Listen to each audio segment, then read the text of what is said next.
Okay, ladies and gents, it is 2026 and time to do even more work on the Beamer. So today we're going to look at the cooling system. We're going to replace the radiator, and we're also going to put on new pulleys and new fan belt, and we're also and that's all we're going to do today. So let's pop the hood and let's see what the job entails. Okay, we're back in the engine compartment, and when I bought the car I noticed, and by the way, the air cleaner unit is out of here, so I've already pulled that out so we could get access. Now I noticed that in here there was a water leak in here, which is the legendary place for these Beamers to crack up, and I can feel this whole thing is cracking. So we need to do a new radiator, and I noticed that it was JB welded, which is kind of like epoxy glue to try to stop the leak temporarily, and it did, but you know, I mean, that's not going to last very long. So we have to take out the fan here, fan shroud. So that's the first job. The second job is to pull out the actual radiator itself in there. And then when we're done that, put a new radiator in, and I'm going to replace a bunch of hoses while I'm at it. There are some hoses down below that are potentially problematic. Next, you can see the fan belt and the pulleys here. I'm betting none of this has ever been replaced. So I'm going to put on all new pulleys, new fan belt, new all of that stuff. Because once the fan is out and the radiator's out, I'm going to have a ton of room to work. So that's a great time to put on all new stuff on the front of the engine.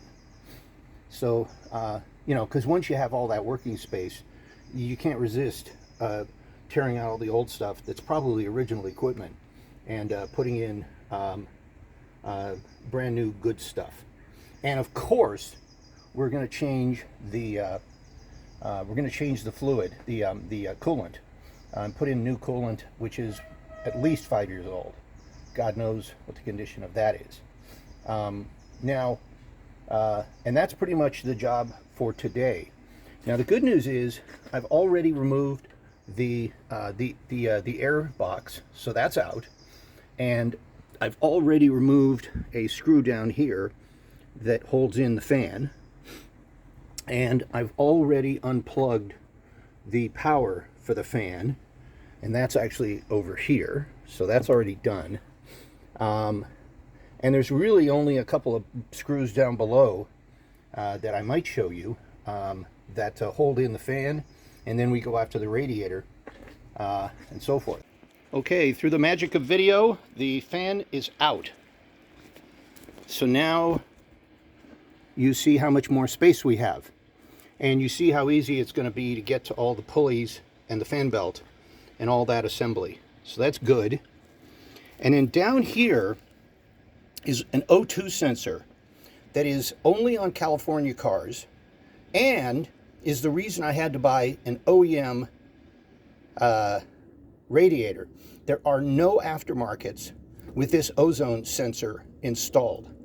Unbelievable. So I had to go buy a good one. Now when we get the radiator out, I'll give you guys a good tour of why I had to replace the radiator. Didn't do it because I wanted to. I did it because I had to.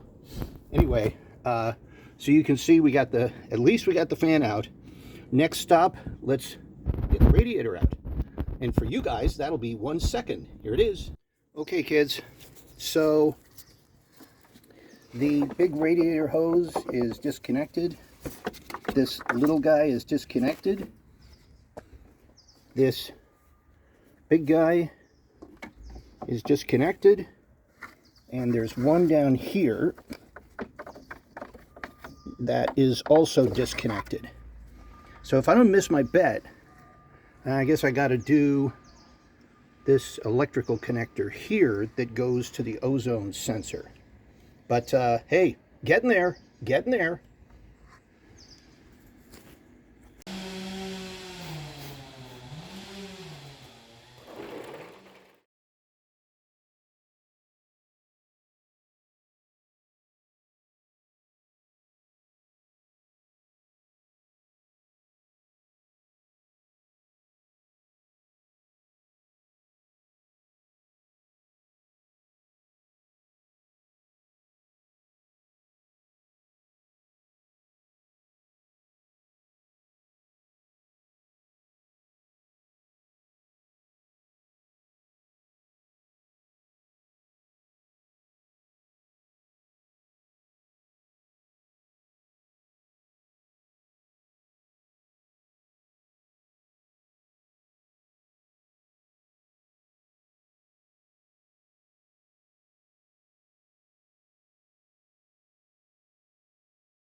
The old radiator's out, and you can see what great access I have now to the pulleys and everything.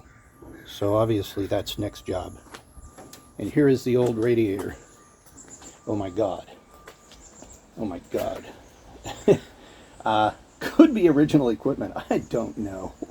Anyway, there you go.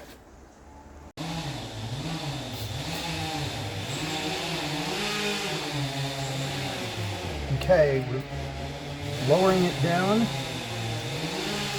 and pulling the fan belt off.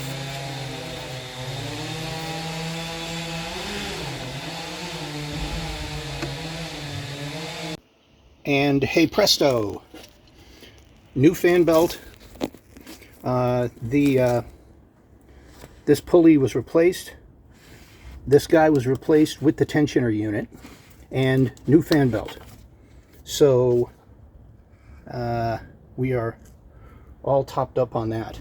Now, the next job that has to happen is this little doohickey here, which is the legendary Mickey Mouse thing. So it's right here. Hang on, where am I pointing? Okay, so it's right here. And what happens is this pipe that goes into the Mickey Mouse flange, this Mickey Mouse flange falls apart. It's a cheap plastic part. So I got a new one that is billet aluminum that everybody says if this hasn't failed yet, it will fail. And I'm in the process of tearing that apart now. So we'll see what condition it's really in. Okay. So that's where the Mickey Mouse flange goes. Pulled it out.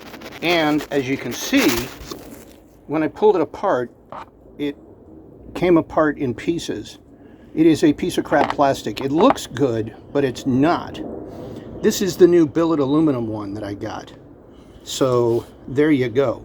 And also apparently this O-ring is no good. So I got an actual BMW O-ring, which is supposed to be a little bit better. So out with the old one and in with the new one. Woohoo! Okay, the Mickey Mouse flange is in. Yay! I just got to hook up the hose. Not too big a job, but important because that other one it came apart in my hands. Okay.